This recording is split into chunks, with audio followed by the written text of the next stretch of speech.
Muito bom dia, companheiros. Sejam bem-vindos a mais um programa Cubanias. Hoje, dia 23 de dezembro de 2024, último programa do ano, e nós passamos todo o ano na segunda-feira, sempre às 10 horas, presente aqui para a nossa conversa semanal sobre Cuba. Muito feliz de ter conseguido mais esse ano, de manter esse programa aqui pela Cotter TV e pelos canais parceiros que retransmitem o Cubanias.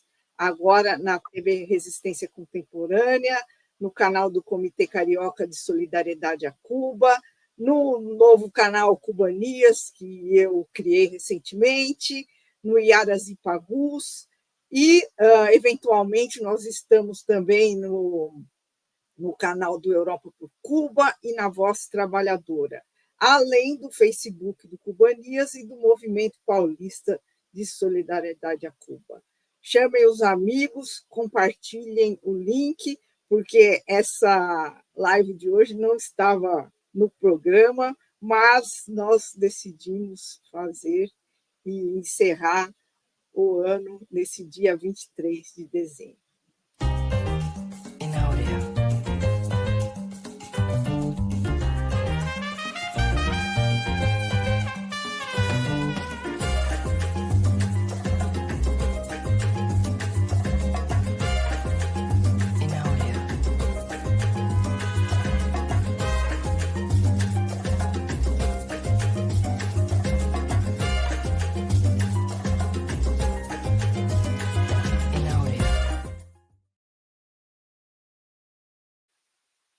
Mais uma vez, muito bom dia e sejam bem-vindos, companheiros. Bom dia ao Júlio Menezes, que já chegou por aí no chat, dando um bom dia para nós. Vamos chamar hoje aqui as minhas companheiras de sempre aqui no Cubanias, a Carmen Diniz e a Márcia Schueri. Muito bom dia, minhas queridas amigas. Sejam bem-vindas a mais um Cubanias. Hoje um Cubanias muito especial para nós, porque vamos fazer aqui o lançamento do primeiro livro oficialmente do nosso projeto cultural, o Nossa América, que nós já apresentamos aqui no próprio Cubanias.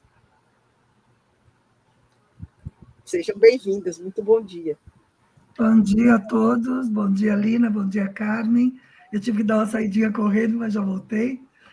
Mas é porque eu fui buscar o livro para mostrar. Você mencionou, já mostro, depois a gente fala mais sobre ele. Isso.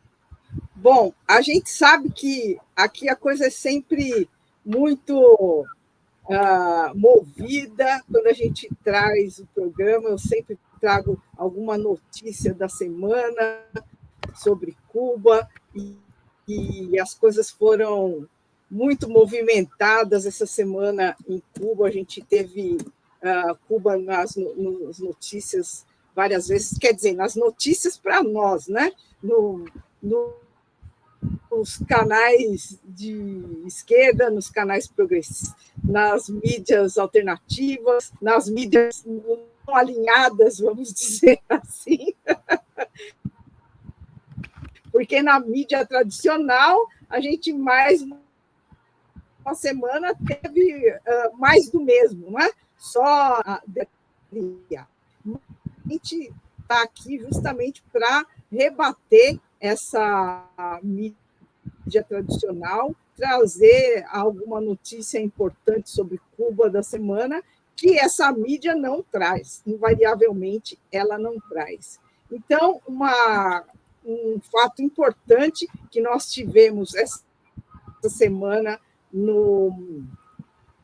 em Cuba foi a marcha que aconteceu agora no dia 20, na cidade de Havana, em que milhares de cubanos foram às ruas, e não foi só em Havana, né? Aconteceu em outras cidades também, mas em Havana é o que aparece mais, é o que a gente recebe mais imagens, a mais importante, onde a gente teve um discurso do presidente Dias-Canel, que eu até fiz uma transmissão aqui no canal da Cotter, e coloquei o discurso dele lá na marcha, e falei um pouco sobre isso, enfim, mas foi uma marcha muito grande, foi um sucesso essa marcha, apesar de ter os inimigos sempre falando que a marcha ia ser um fracasso, que ninguém iria, e os números que eu vi falam de cerca de 700 mil pessoas só em Havana, né? E a gente vê mesmo pelos vídeos, pelas fotos, que foi uma multidão, né? Eu vou colocar aqui um videozinho que eu pus lá no Instagram, e que tem umas fotos aí, que eu fiz um apanhado de umas fotos lá da marcha, mostra um pouco, né? Olha aí a quantidade de pessoas que estiveram lá na marcha, a liderança do presidente, junto com o general Raul Castro, de Cuba, enfim, foi de fato uma marcha muito bonita que os cubanos fizeram justamente um mês antes do Trump assumir o governo novamente nos Estados Unidos, e que isso vai acontecer dia 20 de janeiro, né? E os cubanos foram às ruas, desculpa, gente, como disse o próprio presidente, não para fazer um movimento anti-Estados Unidos, como eles deixaram bem claro, mas um movimento em protesto pelo bloqueio que os fustiga há mais de 60 anos, e por essa lista de países patrocinadores do terrorismo, né? Eu queria ouvi-la sobre isso. Eu queria justamente destacar, você comentou, a presença do Raul Castro na marcha, que é sempre muito importante, porque é um testemunho, quando ele está presente, de que o Dias-Canel é segmento da revolução, que a geração histórica apoia o governo do Dias-Canel, que é um governo socialista, que é para aprofundar o socialismo em Cuba, é essa construção que o partido e o governo estão fazendo em Cuba. Então, a presença do Raul é sempre muito importante. Ele está bem velhinho, é muito impressionante vê-lo aí, firme, eu acho, pelo menos, que ele não deixa, ele não falha. Né? Ele disse, quando ele deixou a direção, ele disse: eu vou estar com o pé no estribo. Isso. E realmente ele está. Eu acho importante destacar isso. E a presença da juventude, que dá para ver nos vídeos, que tem muitos jovens presentes, muitos jovens que estão com a revolução. Isso também serve para desmentir os críticos que dizem: os jovens não entendem, porque não viveram o melhor momento da revolução, então não são socialistas. Não é verdade. Uma grande parte da geração jovem assume o socialismo e também está trabalhando para aprofundar para o caminho, né, como eles dizem, o caminho de Cuba para o socialismo.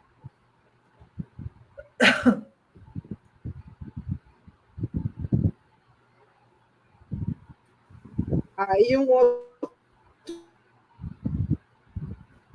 vídeo da marcha. Carmen. Então, a gente se anima, né, com essas coisas, porque é tanta mídia contra o tempo todo, que às vezes até a gente, né, que a gente não está imune a isso, né, a essas informações negativas. Aquela história, não é possível que em 66, que já vai fazer, né, 66 anos de revolução, não tenha havido nada de bom, segundo a imprensa golpista. Né? A imprensa, não gosto de falar imprensa marrom, porque dá um pouquinho de impressão de racismo, sei lá. Eu gosto de falar imprensa oficial, institucional. Hegemônica. Seja o nome que se dê. Mas essa imprensa que bombardeia E isso não é uma coisa só no Brasil, claro que não. Em todos os países capitalistas é assim que funciona. E a gente também não está imune a isso. Então, assim, quando a gente vê o Dias-Canel falando com o povo ali aquela hora, socialismo ou morte, né? A gente, caramba, olha, tem 500 mil pessoas aí no Malecon, de 500 a 700 mil, dizem, né? Só no Malecon, só na capital. E assim, e ele falando isso para o povo, e a garotada dançando. Teve gente que falou assim: mas isso então é uma festa, não é uma. Também. Isso não é uma manifestação política, isso é uma festa, porque o povo está dançando na rua. Claro que é política. Ué, isso também é político ou não? Então, assim, a gente se anima de ver esse Malecon recheado, né, de gente, e não é contra o povo. Isso é sempre importante falar, o comandante sempre falou isso. Não é contra o povo estadunidense, coitados, que não são sequer informados, né, da realidade. Se eles soubessem, eles não sabem. Mas é contra os governos estadunidenses. Tudo bem, eleito por eles, mas coitados, né, também. Só tem um partido lá, né, nos Estados Unidos, então é difícil, né, para o povo também, eu acho. Porque lá é um partido único também. Então, nos Estados Unidos que eu estou falando, não estou falando errado, não. Eu estou falando Estados Unidos porque republicano e democrata é tudo a mesma droga. Então, e assim, foi linda essa marcha. Os estadunidenses, o governo estadunidense não deve ter gostado muito, né? Porque, assim, eles estavam apostando, o pessoal da Flórida. Não tem ninguém, imagina, não é mais época para se fazer isso. Não tem mais Fidel para levar as pessoas para o Malecon. E levaram. Então, assim, nada como cultura e ideologia para um povo. Como diz o Frei Beto, você derruba um governo, você não derruba um povo inteiro. É isso. É só pegando esse ganchinho do não é contra o povo estadunidense, é contra o governo, é contra uma política imperialista que responde a determinados interesses. Exatamente. Que não é simplesmente o governo, não é simplesmente o Trump, mas a quem esses interesses respondem, claro, né? Que é uma questão de classe, é uma questão também do domínio entre países, né? De grana. Do imperialismo. Questão de grana. Isso. Também. Assim de simples. É. Questão de quem manda, né? Quem é o dono. Nem é o Trump, nem é o Biden, é a grana, são as grandes corporações. Mas quem não manda em nada. Claro. É. Vamos nós.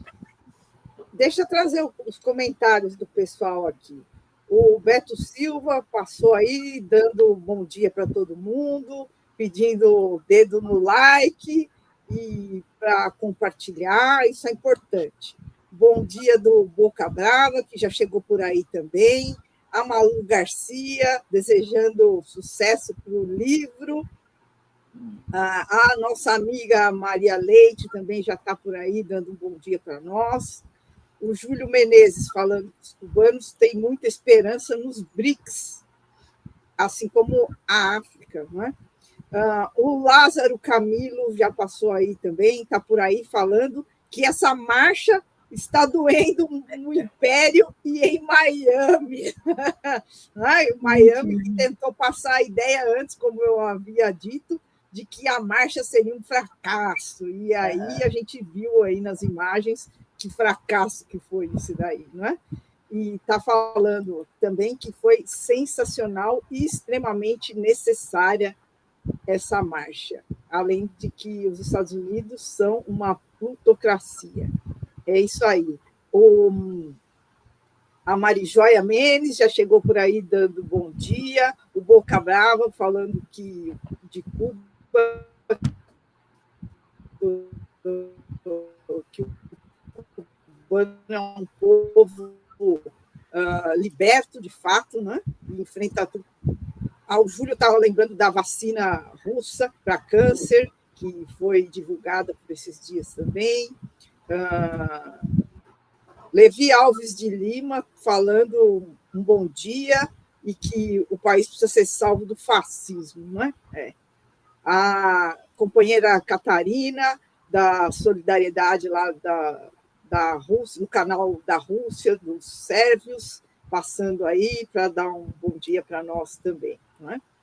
Bom, vamos seguir aqui com as nossas informações sobre Cuba.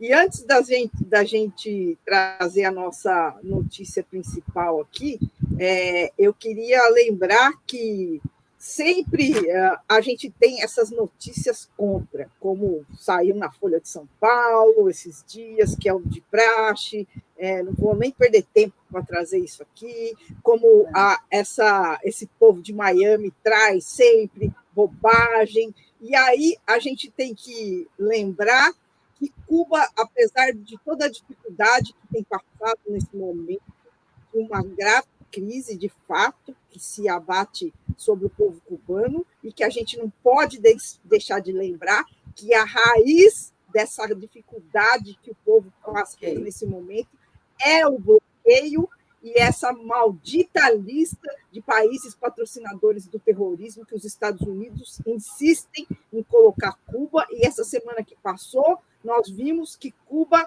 foi, de novo, mantida nessa lista, né? O governo dos Estados Unidos se manifestou, se pronunciou, mantendo Cuba nessa lista por mais um ano, que todo ano ela é revista, e Cuba vai seguir nessa linha. Eu já tinha trazido no programa passado que o porta-voz do Biden já havia dito que não tinha nenhuma previsão de nenhuma mudança em relação às políticas dos Estados Unidos com Cuba nesse final do governo Biden, e quando vier o Trump, a gente já sabe que não pode esperar nada de bom mesmo, né? Então, a gente precisa lembrar disso, e lembrar das ajudas que Cuba tem recebido dos outros países, que são solidários com o povo cubano. Então, a gente viu essa semana a solidariedade do presidente Maduro, da Venezuela, a gente viu a manifestação de solidariedade do Gustavo Petro, da Colômbia, que enviou 10 toneladas de alimentos para ajudar o povo cubano nesse momento. E o Brasil também tem enviado ajuda regularmente e enviou recentemente também, né? Então, isso para rebater essa bobagem aí que as pessoas estão falando, de que Cuba vai acabar com o fornecimento da cesta básica, e a gente sabe que está difícil para o governo manter essa situação. Eu acho que vocês poderiam falar um pouco sobre isso, né, para complementar essa informação. Márcia, você quer começar? Eu, inclusive, procurei no Cuba Debate a informação sobre isso, né, por causa da fake news que estava circulando, e, na verdade, o que nós temos é uma declaração do MINSIN, do Ministério de Comércio Interior, explicando a distribuição da canasta básica de dezembro, a complementação do mês de novembro, que ainda faltava, explicando das dificuldades e que a canasta do mês de dezembro vai ser distribuída pouco a pouco.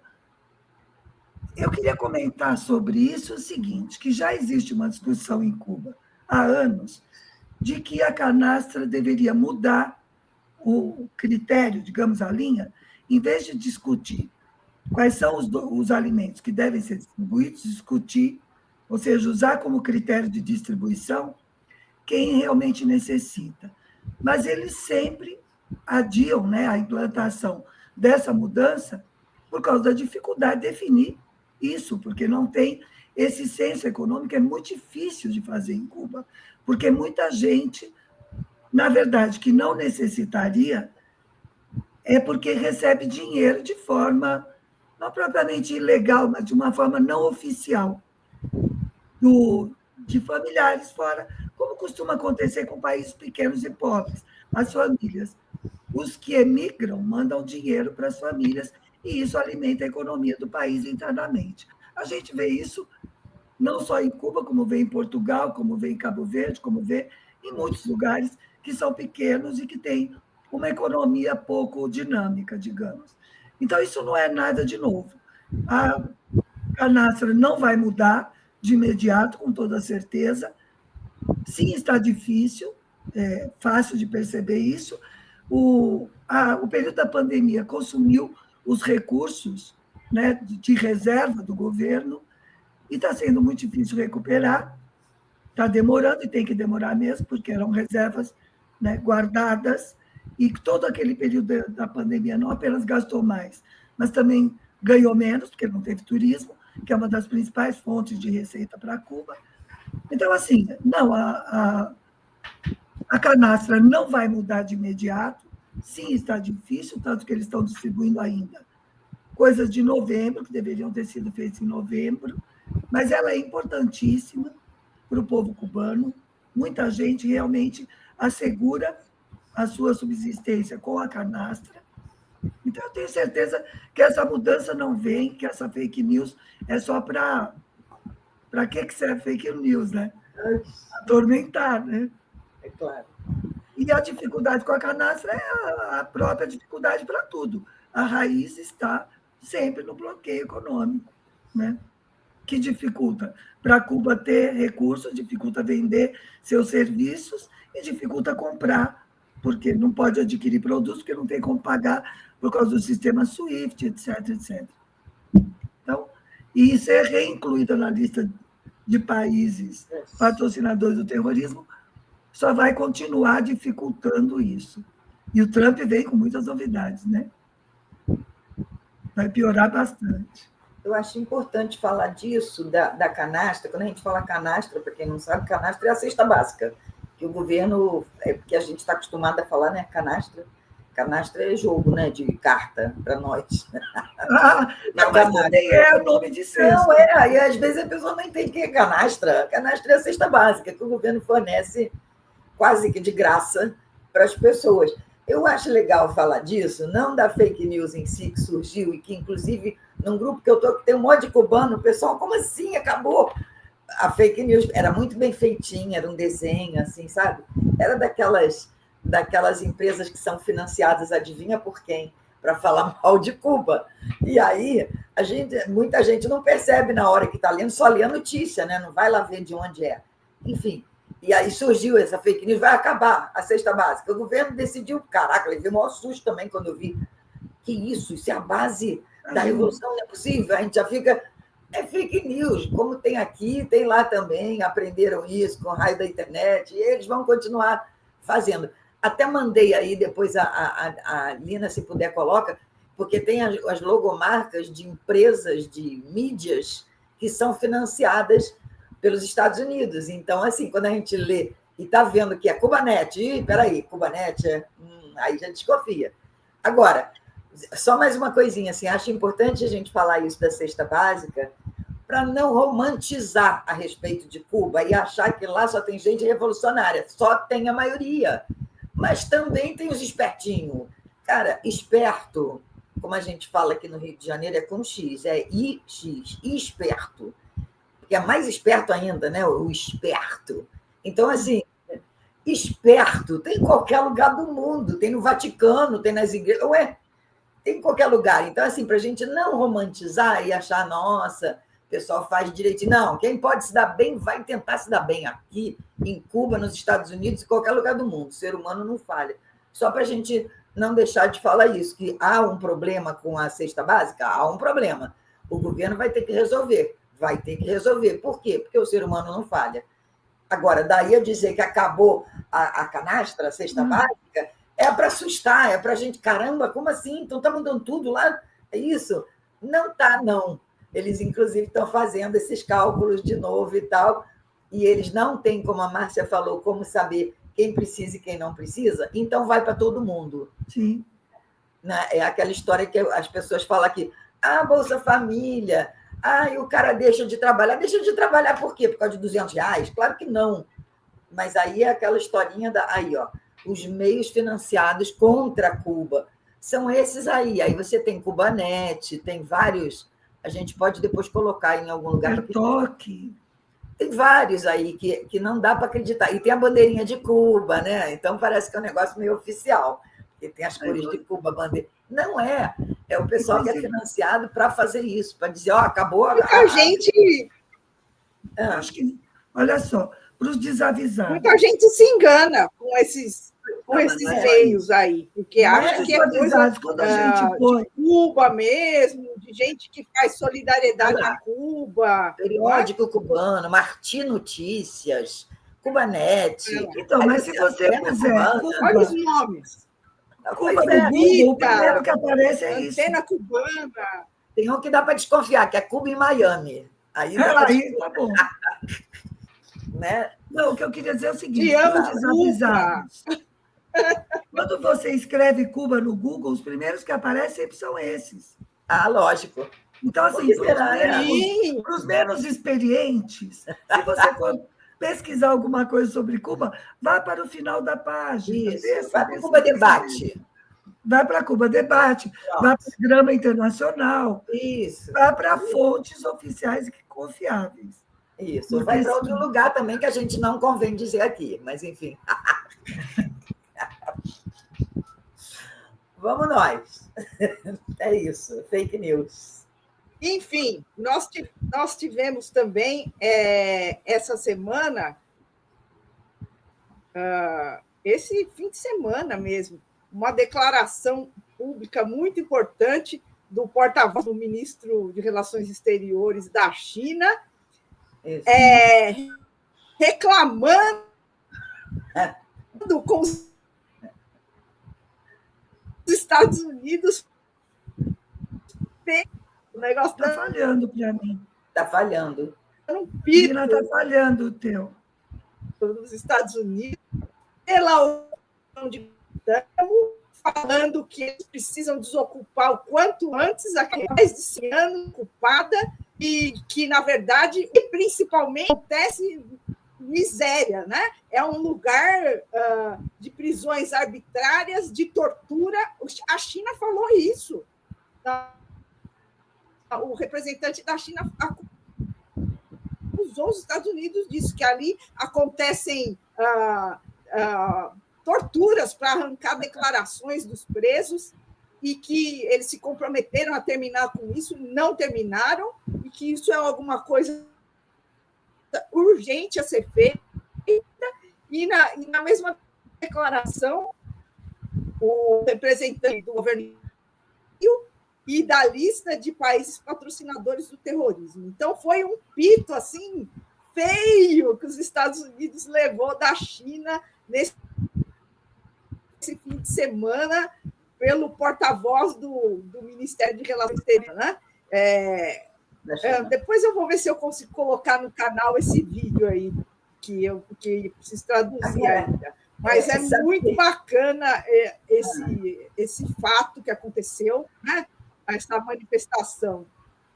Pois é, deixa eu só falar uma coisinha assim. Na medida em que o Trump já indicou o Marco Rubio como secretário de Estado, e agora esse outro cara aí que tinha sido mandado embora por causa de assédio, mas ele retornou com esse cara, o Trump, fazendo papel de advogado do diabo, sabe o que ele vai falar? A China está se metendo muito aqui nas relações da América Latina. É isso que ele vai falar com relação a Guantánamo. Mas eu acho que também a China escolheu esse momento mesmo para fazer isso, de mudança do governo. Sim. Na verdade, está batendo na cangalha para o burro entender, né? É bom, mas não sei se entende. É com o Trump o assunto, não é com o Biden, né? Agora, os próprios Estados Unidos não negam que praticam tortura em Guantánamo, porque o pretexto é justamente esse, não é território americano. Não tem tortura em território americano. A tortura é fora do território. Que esteja sob domínio dele, não importa. Isso, né? Vem sendo denunciado. Inclusive, vão sair dali. Não, inclusive pessoas sem acusações, pessoas que ficam anos presas lá, né? E aquelas torturas humilhantes, tudo aquilo, principalmente contra muçulmanos, né? Isso. Então, de urinar em cima do Alcorão, né? Que fazem isso. Eles fazem isso, eles urinam em cima do Alcorão. E não negam, eles dizem, não, mas não é em território americano. Ah, tá. Uhum. É um território que não tem nenhuma... Tem pessoas do...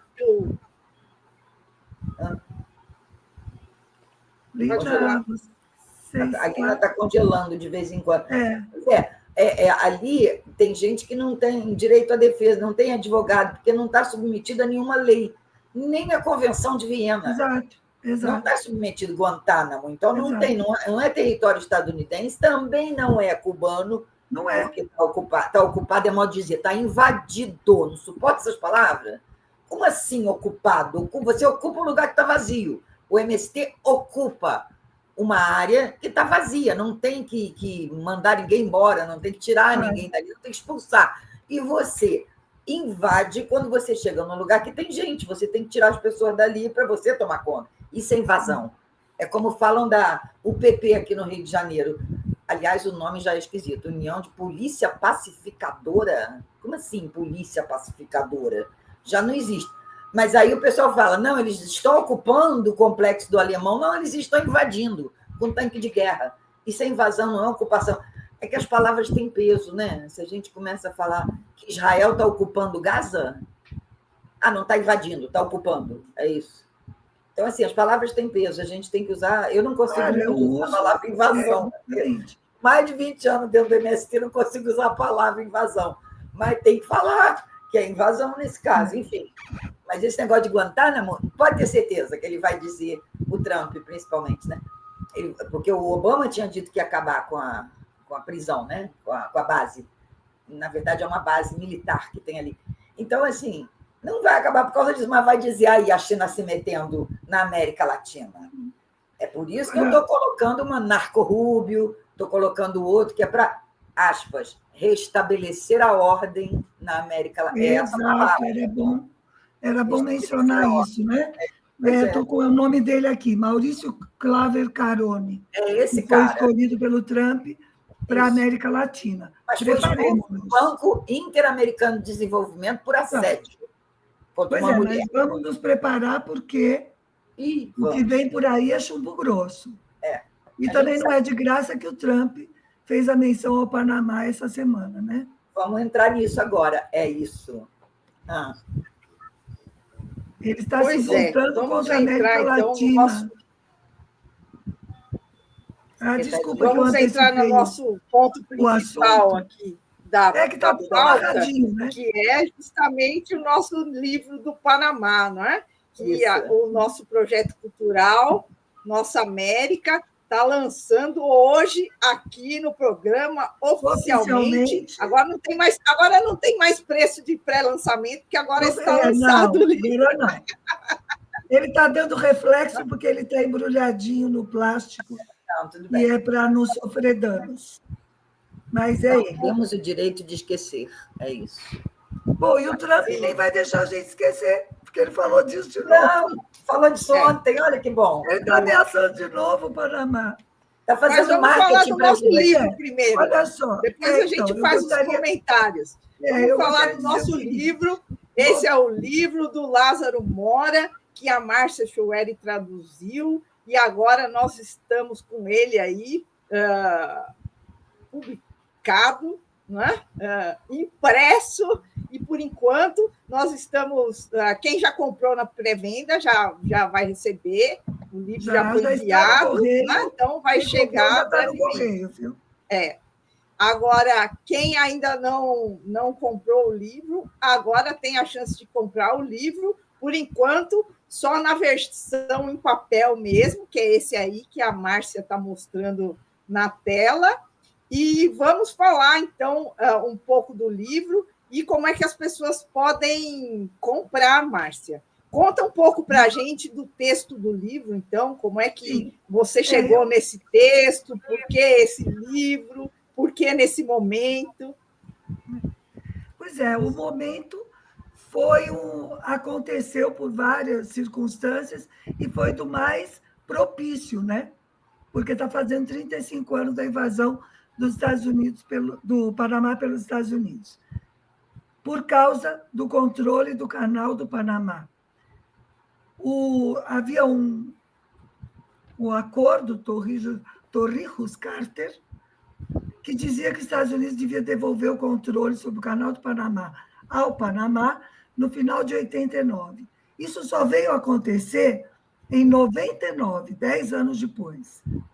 O que eles fizeram em 89 foi invadir o Panamá, fizeram uma ação bélica não declarada, eles não fizeram uma declaração de guerra, porque ela foi precedida de uma forte campanha midiática contra o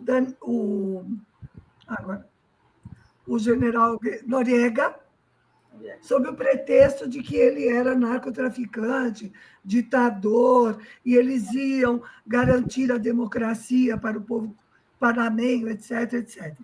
Fizeram uma invasão.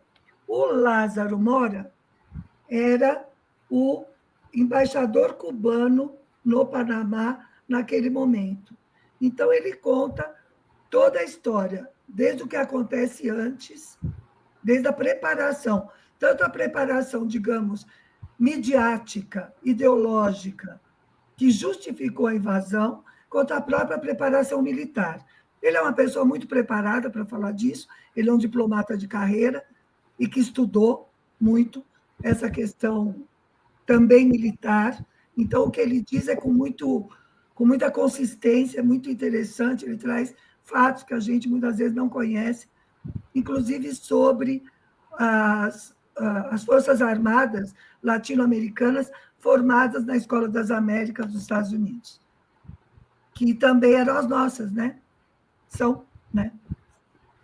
Muito bem. Então, esse livro traz toda essa informação, mais ou menos dividido em 2 momentos. Tem uma informação mais pessoal do Lázaro, que é muito interessante, porque mostra para a gente as pressões que os diplomatas, que a embaixada cubana sofria por parte dos invasores, né? Então, foram cercados, foram ameaçados de várias maneiras, tentaram infringir todas as leis diplomáticas, todas as garantias diplomáticas, e fala também da invasão em detalhes. É muito propício o lançamento neste momento, porque faz 35 anos da invasão. Fez no dia 19 de dezembro, fez 35 anos do primeiro movimento de entrada das forças norte-americanas no Panamá. Então, o livro está aí, para quem quiser saber mais dessa história. O comentário que eu queria fazer também é o seguinte, que é uma coisa que me ocorreu hoje, olhando sobre essa questão do Canal do Panamá, já que o Trump disse que quer o canal de volta, né? Ele acabou de declarar que o canal tem que ser norte-americano, tem que ser controlado pelos norte-americanos. É incrível, depois de 35 anos da invasão, depois de 25 anos que finalmente o Panamá assumiu o controle. Ele vem com essa conversa. Por isso que eu disse, vem chumbo grosso para a América Latina com o Trump. Vai ser ainda pior, me parece. Bem, mas o que eu queria... Mas vamos falar da venda do livro, Márcia. Depois a gente coloca o vídeo do Trump. Eu coloquei aí na tela o Pix, para quem quiser adquirir o livro, o livro impresso. Cadê que eu não estou achando na tela? Está na tela. Não, eu que estava olhando em cima. Bem, com esse Pix, você paga R$ 75,00 com frete incluído, portanto, sai quase pelo preço da pré-venda. Manda pelo Pix R$ 75,00 e por esse mesmo e-mail você manda os dados para a gente poder enviar o livro. Dados, nome, endereço e, por favor, o número do WhatsApp também, para a gente continuar em contato. Então, retomando, o livro passa agora, como já está publicado, a seu preço de venda, que é R$ 75,00. Por enquanto, nós estamos fazendo só venda direta. Em janeiro, isso já vai mudar.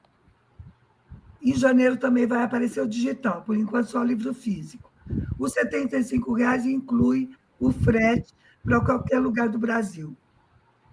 Você faz o depósito no Pix, panamadezembro89, @nossaamerica.com.br, como está aqui na tela, e depois, por esse mesmo e-mail, você manda os dados para enviar o livro. Quais são os dados? Nome, endereço e WhatsApp. Acho que ficou claro. Da outra vez, eu sei que eu falei rápido e as pessoas meio que se perderam.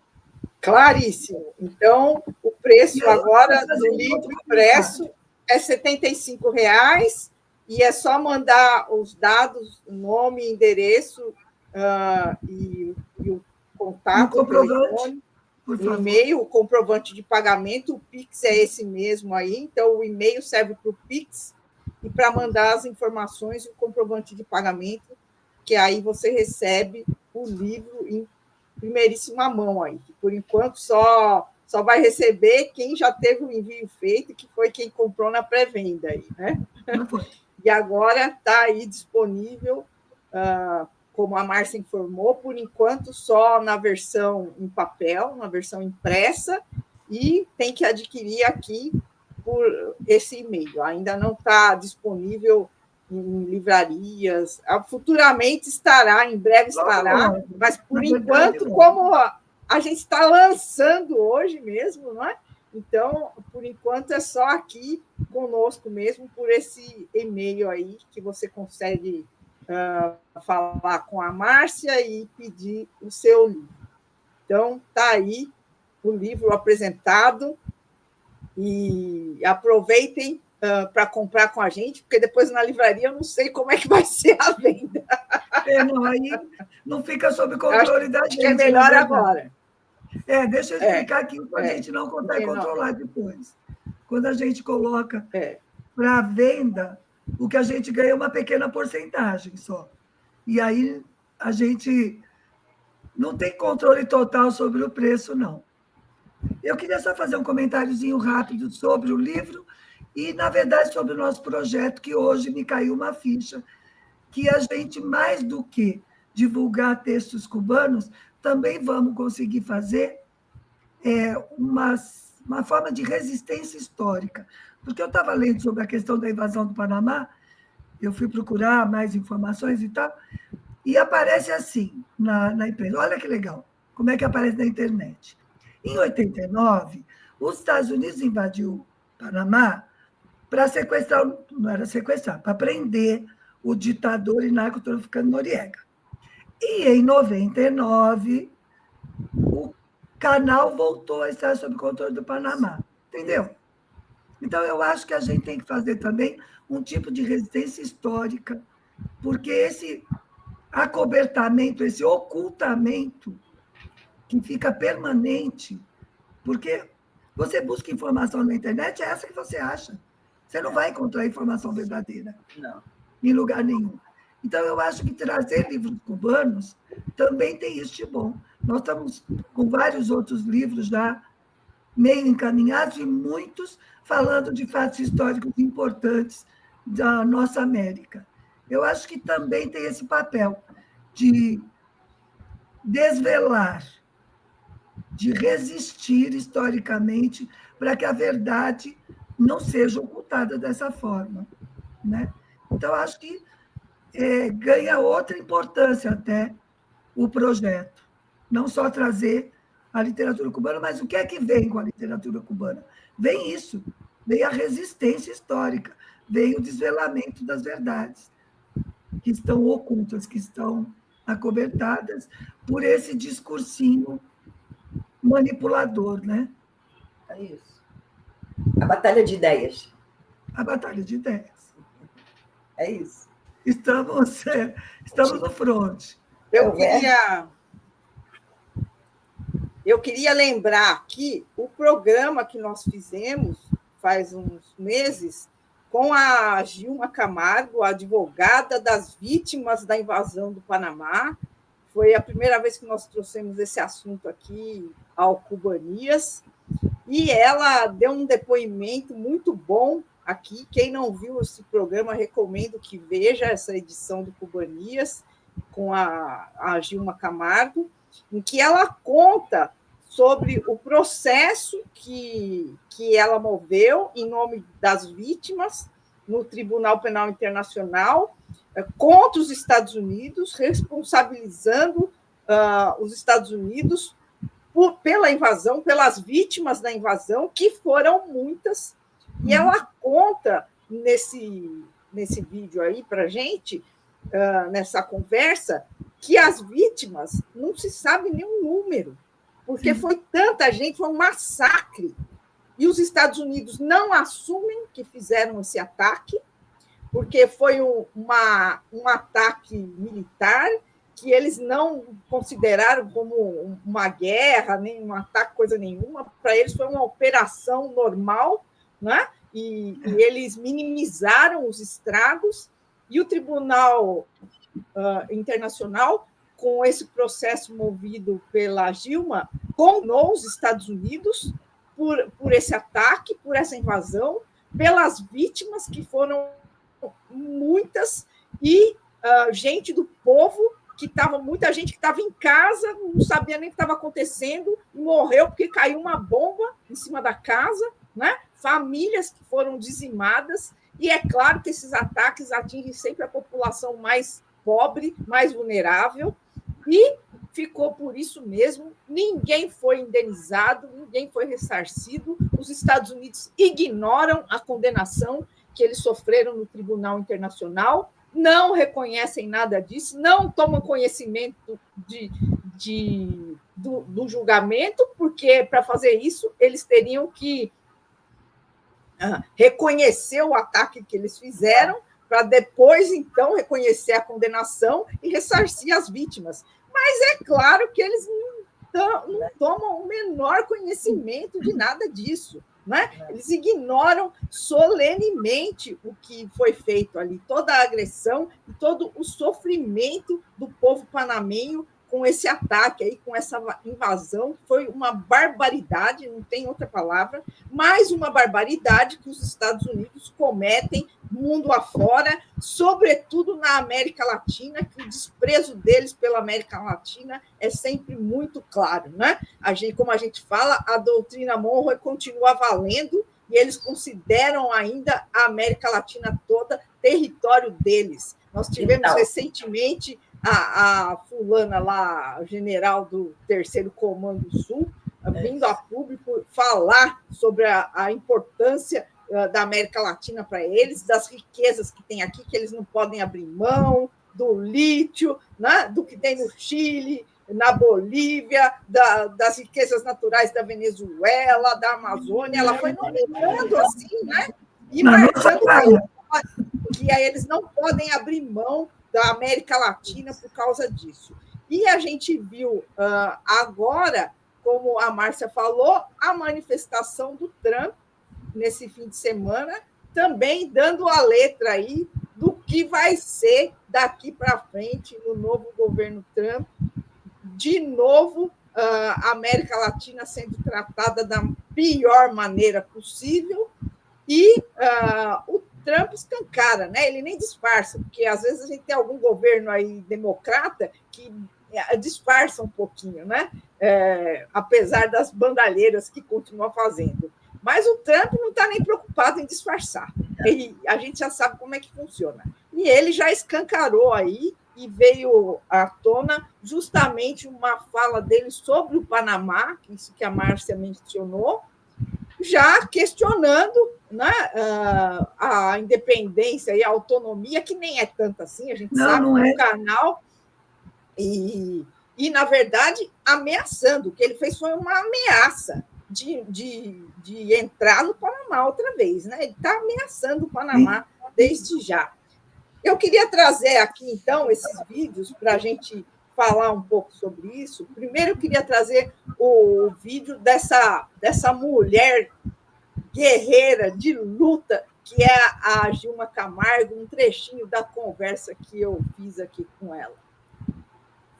Muchos años abogada del Movimiento Internacional de Solidaridad con Cuba, el Movimiento de Solidaridad de Estados Unidos con Cuba, y aquí en Panamá también colaboró con el Movimiento Panameño de Solidaridad con Cuba.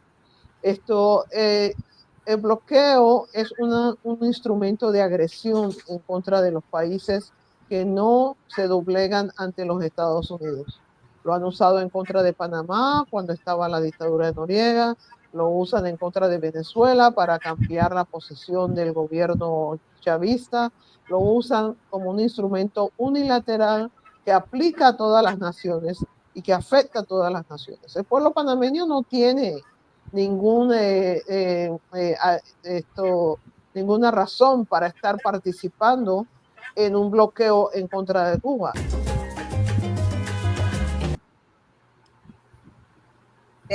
Aí ela colocou bem claramente que a atitude é a mesma, não é? Como os vários países da América Latina. Então, o ataque que promovem a Cuba, promovem a Venezuela, promovem ao Panamá, ou seja, é a América Latina, né? Carmen, você quer comentar sobre isso? Não, eu queria saber só por que os Estados Unidos não estão na lista, né? De países que patrocinam o terrorismo. Interessante. Aliás, eles deviam ser quase o único ali no alto, né? né? Em primeiro lugar, né? Vamos dizer assim. Mas como a lista quem faz são eles, né? Então, eles colocam quem eles querem, os inimigos do Império, como é o nome de um bloco de carnaval que nós temos aqui no Rio, que se chama Inimigos do Império. É muito bom, tem o Tio Sam, é bem legal. Mas, assim, eles teriam que estar, olha só, Panamá é tudo, né? A gente sabe que é assim que eles agem. Agora, não estão nem aí para o Tribunal Penal Internacional, esses caras não estão nem aí para nada, mas eu gostaria de fixar só uma coisinha aqui em relação a Cuba, por exemplo, né? Porque uma das denúncias, aspas, que eles fazem é porque só tem um partido. O Biden foi eleito dizendo que ia modificar algumas coisas em relação ao que o Trump fez. Inclusive, foi o Trump que colocou Cuba na lista, na tal lista, né, unilateral e espúria de países que patrocinam terrorismo. Quem foi que acabou de renovar essa lista com o nome de Cuba lá? O Biden. Pronto. Não tem diferença entre um e outro, é um partido único. Não sou eu que diz isso. Quem diz isso é o Michael Moore, aquele cineasta que escreveu um livro que se chama Homens Brancos Não Sabem Enterrar. É o livro dele. Ali ele diz, e ele é um americanoide, é um americano típico, gordinho, né, bonezinho, calça jeans, come McDonald's, sabe? É o típico. É por isso que é bom, porque é o típico estadunidense, falando dele mesmo, e falando que é um partido só que nós temos aqui. Não tem diferença. Tem chance de algum outro partido. Lá tem Partido Socialista, tem Partido Verde, tem outros partidos. Tem alguma chance? Não. Então, é o que o Raul falou numa entrevista coletiva. Uma jornalista, quando o Obama esteve lá, na minha opinião, mal educada, porque ela está na casa da pessoa, tem que respeitar. E aí ela perguntou, vocês aqui só têm um partido, né? Estadunidense ela. E aí o Raul respondeu assim, né? De pronto, porque quando a pessoa está do lado da verdade, é fogo. Ele falou, não, pois é, a gente poderia ter 2 partidos aqui. Um partido o Fidel governa e o outro eu. Seriam 2 partidos. Só que quem está à frente é o Fidel, o outro é o Raul. Então, qual é a diferença que teria se tiver? É a mesma coisa. Ele quis dizer de uma forma educada que democratas e republicanos é a mesma coisa, só que falou de uma forma mais elegante, eu acho. É isso, só para citar que não há diferença entre um e outro. Vamos parar de achar que democracia é você votar a cada 2 anos, porque não é. E como diz Eduardo Galeano, de um muro no Equador, em Quito, que ele fotografou, se voto mudasse alguma coisa, era proibido. Então, a cada 2 anos votar é isso. Pois é, mas esse discurso de isso é democracia, isso é ditadura, pois é. É um discurso manipulador que serve exatamente para, inclusive, uma parte da esquerda estar questionando Maduro. Isso, uma obrigada. parte da esquerda questionar Cuba, porque as pessoas se perdem nesse discurso. E era disso que eu falava mesmo, da gente resistir, né, ao discurso hegemônico, a gente porque o Lula então não é por nada. Assim, o Lula então não é presidente porque não teve as atas? Pois é, não, quase metade do Brasil acha que ele não podia ser, não é? Não, tudo bem. Mas aí tem que pedir as atas? Não, isso aí está melhorando já a avaliação do governo, já está um pouco melhor. Não, nem estava falando do governo, mas valeu. É isso mesmo também, de não deixar entrar no BRICS. Não é isso, Lina, não é sobre a avaliação do governo. Não é sobre... Não, eu entendi. Sobre se ele realmente foi eleito. Toda aquela maluquice que surgiu de que ele não tinha sido eleito, que era um golpe, que era sei lá o quê, um clone, teve de tudo. Né? Pois maluquice. Não, então, eu entendi. É só para não reforçar essa ideia dos bolsominions aí, de que metade do país não quer o Lula, entendeu? Metade do país metade do país não Essa é a achava que o Lula conversa tinha dos sido eleito. golpistas aí. Essa era a questão. Bom, mas, de qualquer maneira, eu acho que o mais importante nessa discussão é eleição não faz democracia. Não é isso que faz democracia. Não é. Né? Você que morou em Cuba sabe bem disso, né? E lá tem eleição, né? Não, o legal é isso, tem eleição. Tem eleição dos representantes. Tem. Só que a gente conhecida, a gente do povo. Deixa eu trazer um pouco do partido para se eleger. Deixa eu trazer um pouco de comentários aqui para o pessoal. O Boca Brava trouxe aqui que o Trump e o Musk não vão se afinar, porque os dois são vaidosos, metidos, e o Trump não vai aceitar a competição. É possível. O Macaco Tigre está trazendo um Palestina Livre para lembrar a gente aí o tempo todo. A gente precisa ter esse chamamento aí. O Sálvio Cotter passando aí para dar um bom dia para a gente. Bom dia, Sálvio. A Luzineide Jardim também dando um bom dia. O Sérgio Alves, lembrando que Cuba é o farol das Américas. É isso aí.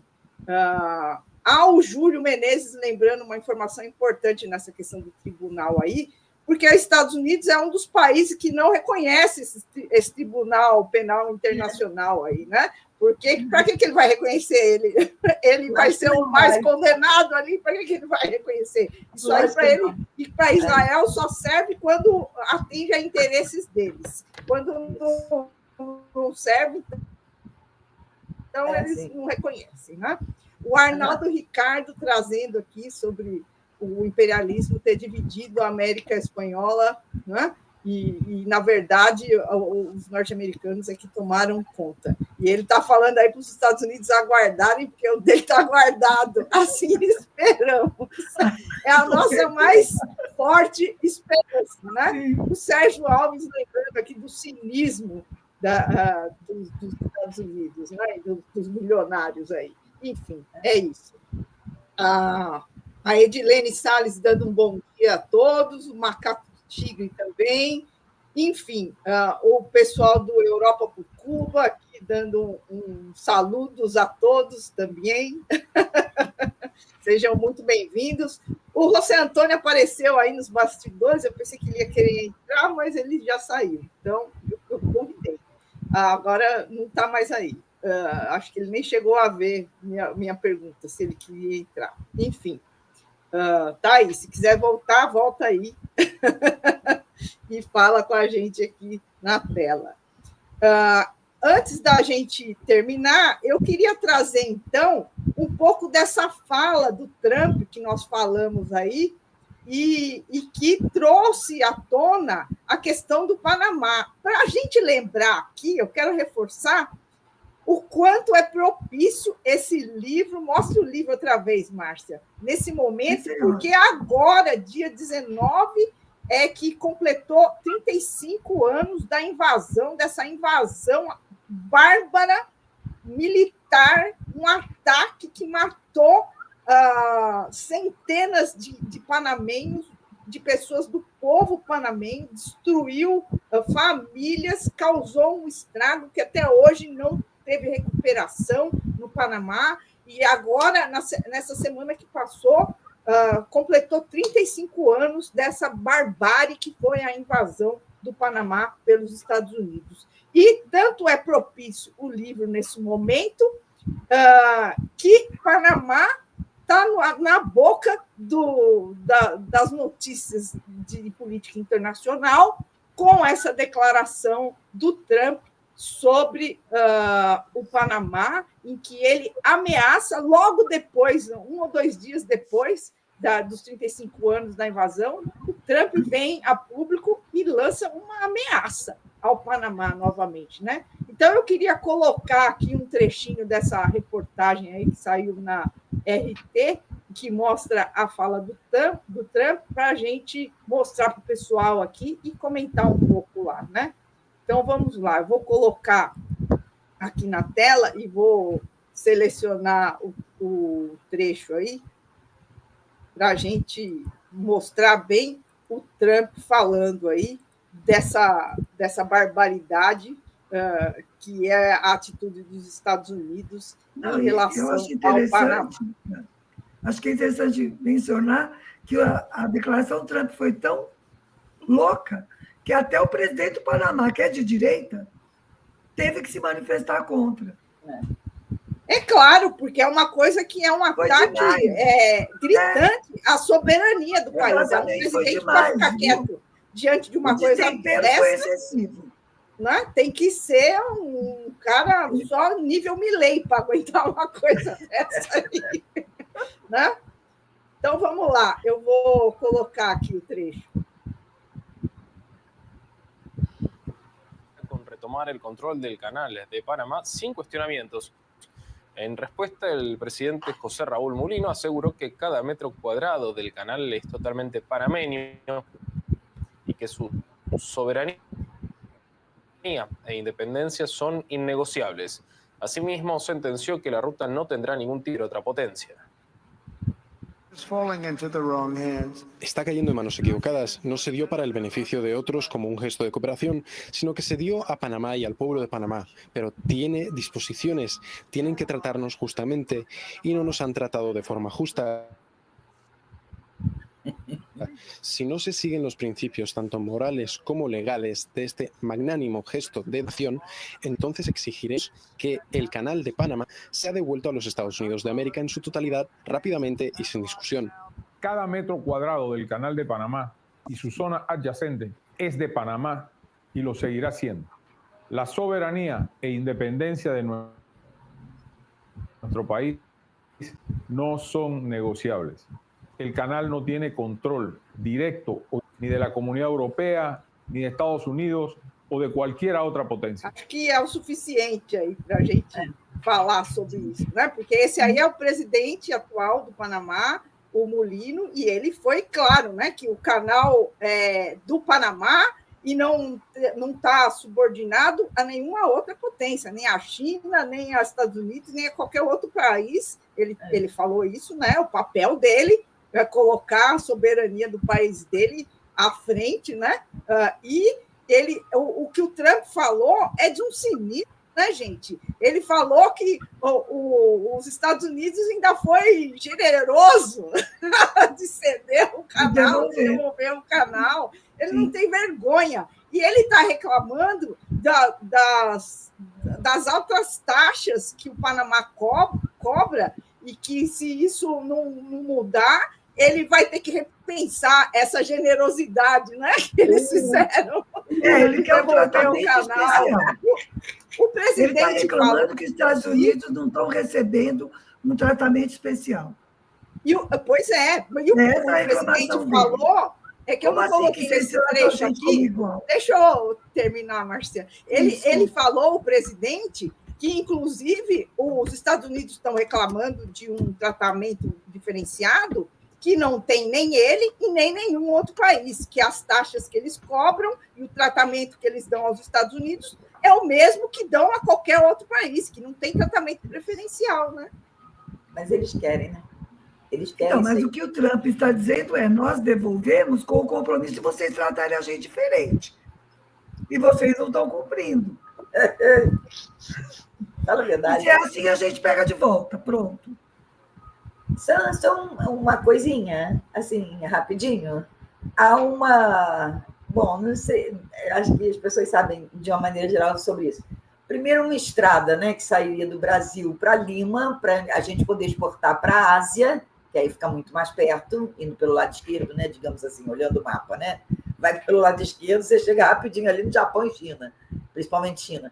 E que sempre é alvo de obstáculo, se tenta evitar de qualquer maneira. O Império, claro. Uma outra opção também, que já existe o projeto, é fazer um canal na Nicarágua. Por quê? Tem uma parte do sul da Nicarágua que é cheia de lagos. Então, ali ficaria muito mais fácil de fazer um canal, uma vez que já tem profundidade e tal. E isso também, da mesma forma, é obstacularizado sempre, porque tem o Panamá, porque o negócio é manter o domínio sobre o Panamá, é ter os privilégios sobre o Panamá, porque é isso que ele está falando, o Trump. Então, assim, é sempre alvo de obstáculo, é sempre alvo de denúncia, por isso ou por aquilo, e não se consegue avançar na América Latina, porque tudo isso que nós estamos falando é de América Latina, né? É Panamá, é Nicarágua, não, a Nicarágua também está na lista, a Nicarágua também é uma ditadura, e por aí vai. A mulher do Ortega é quem manda no país. Tem um monte de coisa que se fala, de denúncias, aspas, que se fala sobre isso. Agora, um canal na Nicarágua é tudo que eles não querem, né? Porque aí a Nicarágua não é inimigo deles, não se ajoelha perante os desígnios do império, então, se não se ajoelha, né? E se ajoelhar, tem que rezar, né? Isso que diz, ajoelhou, tem que rezar, é isso. Ainda mais agora com essa peste entrando de novo aí. Não entendo como é que elege isso, como é que elege um Milei. E o que é? Eu sei, isso é um outro Quem problema. tem telhado de vidro, não joga pedra. É verdade. É. A gente já passou por essa também, que a gente não entende também. Já contei isso, que a viúva do Che me perguntou isso lá em Cuba. Como é que vocês elegeram o Bolsonaro? E eu falei, então, também estou tentando descobrir, não sei ainda. Gostaria de saber também, não sei. O que houve? Cadê as pessoas no impeachment da Dilma? Onde estão os milhões que votaram na Dilma? Gente, a viúva do Che me pergunta isso, eu não sei responder. Porque eu não sei responder. A gente nem quer, né, entrar muito na questão, né? Pois é, também não. Hay que sacarlo, ela disse assim. Hay que sacarlo del poder com esse gesto. Eu falei, mas é que atualmente não se usa mais, assim. Enfim. Bom, já que você está falando disso, eu tenho que dizer para vocês. Usa! Que aquela marcha, sim. eu fiquei morrendo de inveja daquela marcha. Eu queria muito. Queria tanto estar lá. Ai, que inveja. Quem sabe um dia a gente consegue aqui, né? Né? Carmen, esse recurso aí usa sim, não usamos nós, mas a gente viu agora o golpista e eles, para eles, esse recurso está muito vivo, não é? Porque o Braga Neto está preso aí porque estava pagando para que assassinassem o Lula, o Alckmin, o Alexandre de Moraes e sabe mais quem. Primeira vez. É a primeira vez tá que um general, não é a primeira vez que um general brasileiro vai preso, mas é a primeira vez que um general brasileiro vai preso submetido a todos os trâmites da justiça, ou seja, no Estado Democrático de Direito. E eu li um negócio que dizia assim, finalmente está acabando 1964. Eu gostei disso. Que vai preso por causa mas de... Mas eu não acredito nisso. Não, mas que vai preso pela justiça. Sim, mas para acabar em 1964... Fala. Na minha opinião, para acabar em 1964 de verdade, a gente tem que rever tudo aquilo que foi feito. Vai ter que aprofundar, a gente tem que punir torturadores, punir os... As delegacias continuam torturando. A gente tem que desmilitarizar as polícias e ter um caminho longo. Não, eu sei, mas quem sabe em 64, isso daí foi um negócio do sensacionalista. 64 acabou. Ok. Aí foi.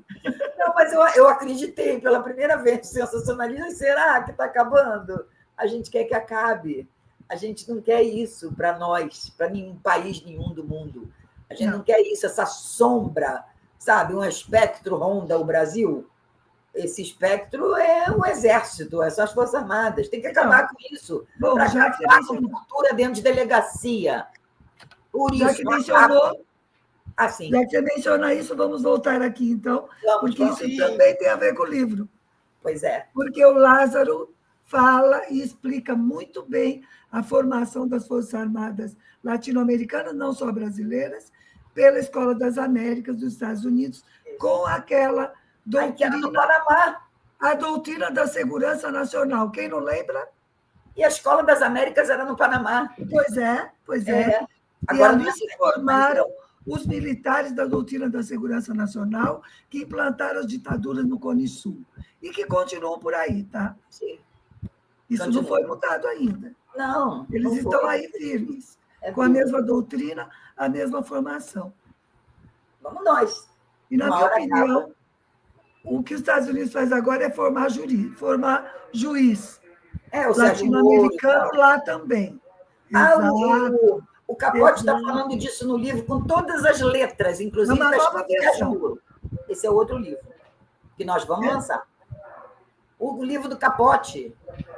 Vocês estão ouvindo? Estou. Da rua? Não. É o que da rua? É que tem barulho na rua aqui.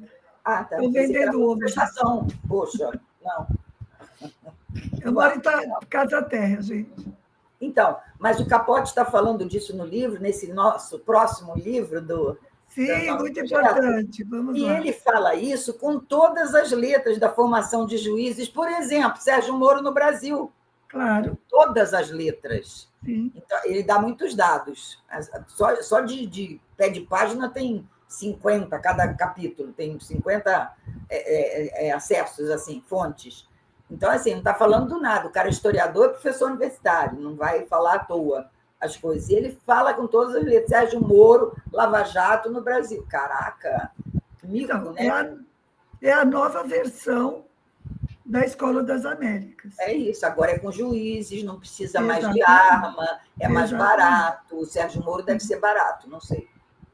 Deve ser. Não precisa mais de arma, uma vírgula. Não. Porque quando eles querem, eles vão pela arma mesmo. Sim, Não abriram mão da arma. Olha a Bolívia, né? Não, pois é, mas é que é lawfare agora, né? Quer dizer... mas lawfare é quando dá. Quando não dá, eles vão na arma. Exatamente. Mas quando dá, bota o Milei, o Bolsonaro, o cara do Paraguai, o outro do Equador, e vamos nós. É isso. Eu acho que o mais importante é ter isso muito claro para a esquerda, não só brasileira, para a esquerda latino-americana, para a esquerda mundial. Ter muito claro que não acabou. Nada acabou. Né? O imperialismo está aí com suas armas, com suas formas de dominação, não pretende cair, não quer largar o osso. Não acabou, tem que acabar. Eu quero o fim da polícia militar. Acabou. Tem que acabar. Da polícia militar, da ditadura militar, da ditadura do lawfare. Mas isso é um processo longo. Mas nós estamos nele, não estamos? Estamos prontos. Então, acho que a gente deu um passinho à frente. Né? A gente deu um passinho à frente, né? Com muito custo. A gente vai dando mais um passinho, mais um passinho. Apanhando dos outros, né? Porque a gente apanha. Mas não faz mal. Mas é um processo, não vai acontecer de repente assim, não. E agora é um momento bom que a gente poderia pensar em rever a formação dos militares, para acabar com essa formação golpista, que ainda é herdeira daquela doutrina do Golbery, não é? Dos anos 60, que foi o que delineou a formação dos militares desde aquela época até agora. Por isso que é tudo golpista, porque era tudo rezando na cartilha do Golbery, que era a cabeça pensante do governo, das Forças Armadas, e que rezava 100% na cartilha dos Estados Unidos, né? Da submissão ao imperialismo e da demonização de Cuba como o grande inimigo, e assim foi e continua sendo. Então, a gente precisa aproveitar o momento e esperar que alguém tome providência, já que as Forças Armadas estão queimadas agora, né? A gente rever essa formação. Mas é importante, sempre a gente alertar para uma coisa, assim como a gente não deve generalizar nunca, para nada, nem com os evangélicos, né? E nem com as Forças Armadas, porque eu li esses dias que tem uma parte das Forças Armadas, por exemplo, o Exército e a Aeronáutica não entraram nessa história, quem entrou foi a Marinha, no golpe lá de matar o Lula e tal.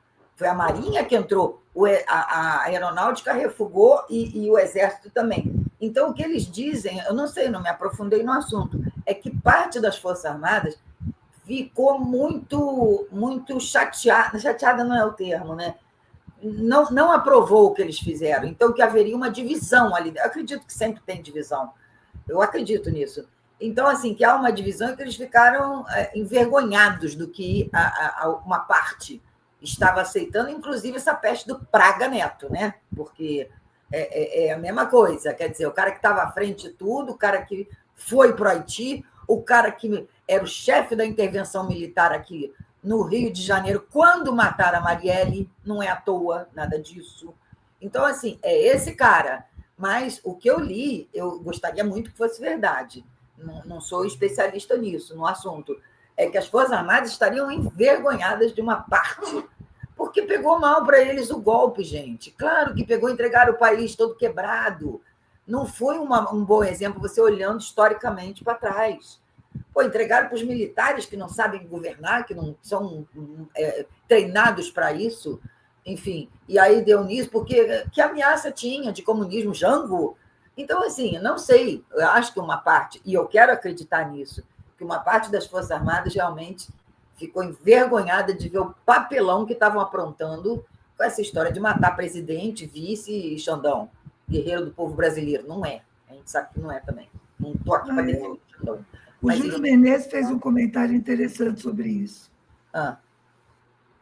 Quem? Está aí. Eu coloquei a aí. Lina destacou. São. Pois é. Não é peculato. Peculato é quando é uma coisa... Não é o que você deixa de fazer, é outro crime, né? É outro crime que eles teriam... Prevaricação, não é? Prevaricação. Mas assim, o Estatuto dos Militares é outro código. Então, por exemplo, o Código Penal não se aplica a eles, né? Tanto é que o rapaz que foi morto agora há pouco tempo foram absolvidos 270 tiros no carro do cara.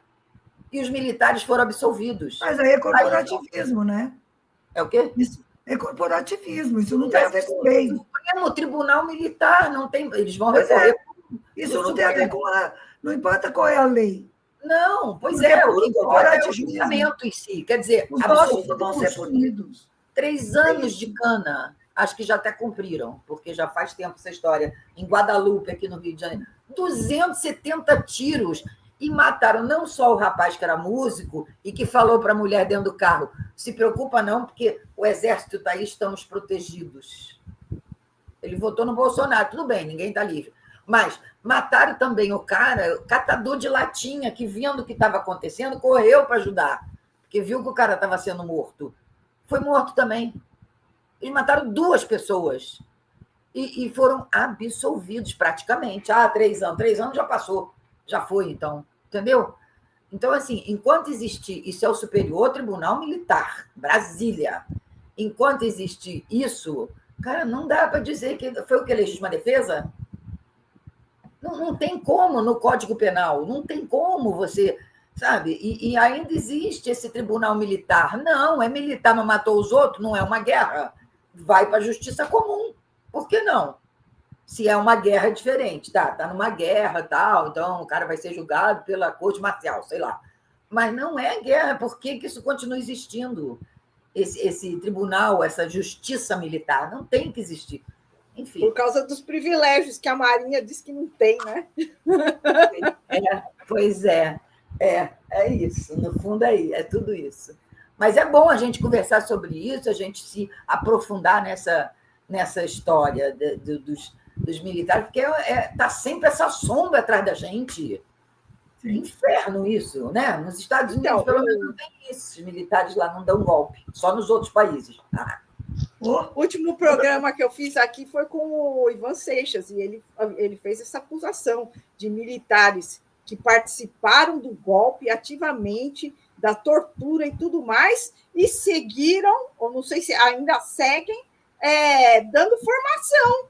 A maioria já morreu. A maioria já morreu, não adianta nem julgar. Não, mas tem... Não adianta julgar, sim. Esses canalhas aí, tipo o Braga Neto, o general Heleno, ele era do grupo do Silvio Frota, ainda tem gente aí, não morreu. Está aí. Não, tem alguns que estão vivos. Ainda tem gente aí, e gente que veio desse povo aí, está dando formação ainda na academia, seguiu anos dando formação. Gente, é isso aí que está fazendo os militares. A Argentina mal ou bem julgou, a Argentina mal ou bem, sabe, o Chile também julgou. Aquela peste do Videla morreu dentro do cárcere, sentado na privada. Olha, morreu assim. Então, não é vingança, não. Vingança é você querer matar igual. Querer torturar e querer matar. Isso é vingança. Isso é revanchismo. Não é justiça. Justiça é você, não. Então prende o cara, mas não precisa botar no pau de arara, não. Prende só, né, seu Braga Neto? Tá bom, né? Tem 5 refeições por dia, não tem pau de arara no seu saco, porque é isso. Né? Deve estar boa a prisãozinha dele lá, porque nem é num presídio. É numa escola militar, de onde ele comandou a intervenção do Exército aqui no Rio de Janeiro. Ele está lá, diz que está pegando até mal, porque ele, que é general da hierarquia lá, ele que está acima, e os caras que estão sendo carcereiros, aspas, dele, estão abaixo dele. Então, que está tendo um probleminha. Problema deles, se vira, né, caixote? Eu, hein? Não é não? Não tem que... Pô, eu, hein? Agora vai pensar nisso também, porque o cara está acima e está preso. É bem feito. Tomara que fique. Vamos ver se vai ficar, né? Vamos ver se pega o Augusto. Né? Esperemos. Vamos ver. Esperemos. Márcia, coloca o livro de novo para a gente terminar e mostrar o livro outra vez. E coloca de novo o Pix aí. Tá. Ah, é. Coloca o Pix. Muito bem. Então, aí... Vou falar de novo, eu estou de garota propaganda aqui. Entreguei, né? Isso entrega a idade, né? Garota propaganda. Mas é isso. Está aqui, gente. Aos 35 anos da invasão do Panamá pelos Estados Unidos, nós estamos lançando o livro Dezembro de 1989, Panamá, não temos o direito de esquecer. Quem quiser comprar, por enquanto é só venda direta e livro físico. Livro digital só no ano que vem. Por enquanto é assim, R$ 75,00 com o frete incluído. Então, sai quase o preço da pré-venda. O Pix está aí na tela, Panamá, dezembro 89, @nossaamerica.com.br. Depois que você fizer o depósito, você manda para esse mesmo e-mail o comprovante, seu nome, seu endereço completo e o seu número de WhatsApp, para a gente não perder o contato com você. Está aqui o livro, por enquanto é venda direta, aproveite o preço, porque depois nós não sabemos quando vai para a mão das grandes distribuidoras, aí é difícil saber, tá? Mas ano que vem vai estar na Amazon. É Nossa América com A só. Nossa América com A só, por favor. Vou falar. Observem, sim. Né? Senão tá certo. O domínio, o nome do projeto é Projeto Nossa América. Mas o domínio é Nossa América com A só. Porque com 2 A já estava ocupado. Tá bom? Beleza. R$ 75,00 com frete incluído para todo o território nacional. Mande bem seu endereço. Olha, a maior garota propaganda, ela. Gostou? Gostei. Pelo menos as pessoas não vão lidar com robô, vão lidar com gente de verdade. Tá bom, só com gente. Aqui sim é direto com gente. Já está valendo. Aí no site. Então vamos lá. Põe o endereço do nosso site. É nosso site, é verdade. Gente, Bom, tá aí. É o domínio. www.nossaamerica.com.br. Tá onde? Entre no nosso site. Não, é só pegar. Tá. Depois do @ somos nós. Tá. Esse é o domínio. Se você entrar no site, nós já temos, inclusive, um blog importante. Nosso blog no site já está funcionando, com notícias sobre Cuba, sempre atualizadas, e sobre a América Latina em geral, mas prioritariamente sobre Cuba, é verdade. Tem um blog no site, tem como é que você pode colaborar, projeto, como você pode participar, como você pode conversar se quiser, que tem o WhatsApp lá, sem robô, com gente. Não tem jeito. Entre no site também. Olha lá, que bonitinho. É mesmo. Também acho. Vamos nós. Meninas, está feito o nosso lançamento do nosso primeiro livro. Estou feliz também. Que venham muitos. E hoje encerramos com chave de ouro o nosso ano do Cubanias aqui. Senhor. E em breve teremos também o canal do Nossa América. Isso aí. Muito obrigada a todo mundo que participou aí. Olha, tivemos transmissão no Europa por Cuba também. Que bom. E quero agradecer ao pessoal que acompanhou aqui o Cubanias o ano todo. Hoje é um dia que já as pessoas nem esperavam que tivesse Cubanias, mas o pessoal sempre aparece aí, porque sabe que toda segunda-feira, às 10 horas, a gente tem esse compromisso aqui, que é esse nosso bate-papo aqui, toda semana, com os amigos que vêm aqui para mostrar a solidariedade a Cuba, trazerem suas atuações em relação a Cuba, enfim. E esperamos seguir firmes e fortes no próximo ano e muitos mais, agora também com o nosso projeto cultural Nossa América, além do Cubanias, que, na verdade, são coisas conectadas aqui. O trampo que nos aguarde. Pois é, acho que vamos ter muito trabalho a partir de 20 de janeiro. Se depender de trabalho... Deixa para o lançamento do livro. O quê? E um abraço aí. Manda agradecimento para ele. Agradece, manda um agradecimento. A Viviane está aí mandando uns parabéns para a gente e falando da necessidade dessa tradução. Essa é a ideia, trazer textos para o público brasileiro que faz falta aqui, textos que fazem falta aqui. É isso. O Lázaro Camilo elogiando que foi muito bom o programa. E muito obrigada também a você, Lázaro, por acompanhar aqui. A Viviane está dizendo que já acabou de comprar o livro, olha aí. Ó. E quero agradecer ao Júlio Menezes, sempre aqui, fiel aqui ao programa, ao canal, um grande apoiador aqui, o Beto Silva também, o Arnaldo, o pessoal da TV Resistência Contemporânea também, Boca Brava, o pessoal que está sempre aqui, toda semana, a nossa amiga Maria Leite, o Ricardo Esbert, o pessoal da Solidariedade a Cuba, enfim, a Malu Garcia, que também já veio aqui ao programa, enfim, todos os amigos aqui, cubaneiros, que vêm toda semana aqui conversar conosco. Muito obrigada, quero aproveitar para desejar um bom fim de ano a todos, e notícias de Cuba eu vou continuar postando, mesmo nesse intervalo que a gente faz aqui, vídeos sobre Cuba sempre vão aparecer aí, diariamente, eu já programei aqui pequenos vídeos para serem postados diariamente, então acompanhem aí os canais que vamos continuar enviando informações sobre Cuba semanalmente, mesmo sem o Cubania nesses próximos dias aí, nessas próximas semanas, que eu também mereço um descanso aqui, uma paradinha de fim de ano. Gente, muito obrigada a Carmen e a Márcia, sempre companheiras aqui, e parabéns pelo projeto também, estão juntas. Estamos juntos. E, então, passo para vocês fazerem suas despedidas.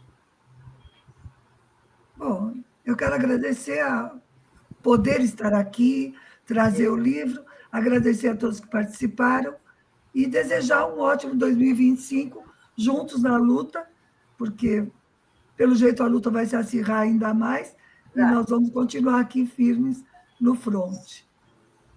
É dialético, né? Quanto mais luta, mais a gente tem resistência. Claro. Então, assim, para quem é de religião, né? Que agora, na próxima terça-feira, se comemore, não é meu caso, mas tem muita gente que comemora o nascimento de um palestino há 2024 anos, que talvez não pudesse passar no muro dessa vez, né? No muro de Belém ali. Então, vamos comemorar o Natal, o nascimento do palestino mais famoso do mundo, talvez, e lutando para que ele pudesse voltar, né? De repente lá, mas lutando pela Palestina livre, hoje e sempre. Que se tem um país que luta, que o seu presidente vai à frente de uma multidão pela Palestina, é Cuba, que não tem há muitos anos embaixada de Israel. Então vamos nós. Bom 2025 para todos nós, com Trump, com Milei, com tudo. Bora lá. Bora lá. Beijo em todos. Isso aí, gente.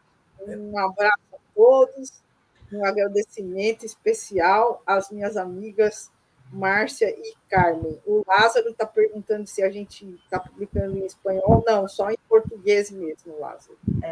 E um abraço aos amigos da Sérvia que chegaram aí na live também, na transmissão aí do canal Europa por Cuba.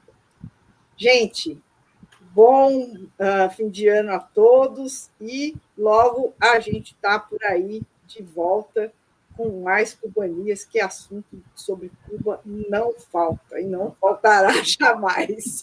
Falando do PIB, vai para a próxima. Não deu, é muito assunto. A gente não dá conta, sempre sobra.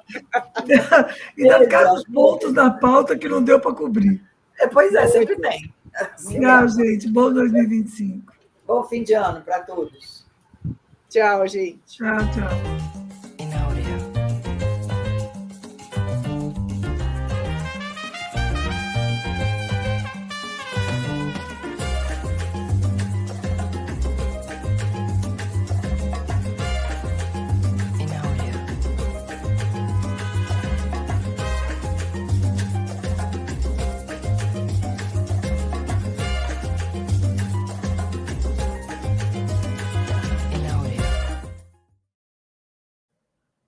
Vocês estão aí ainda?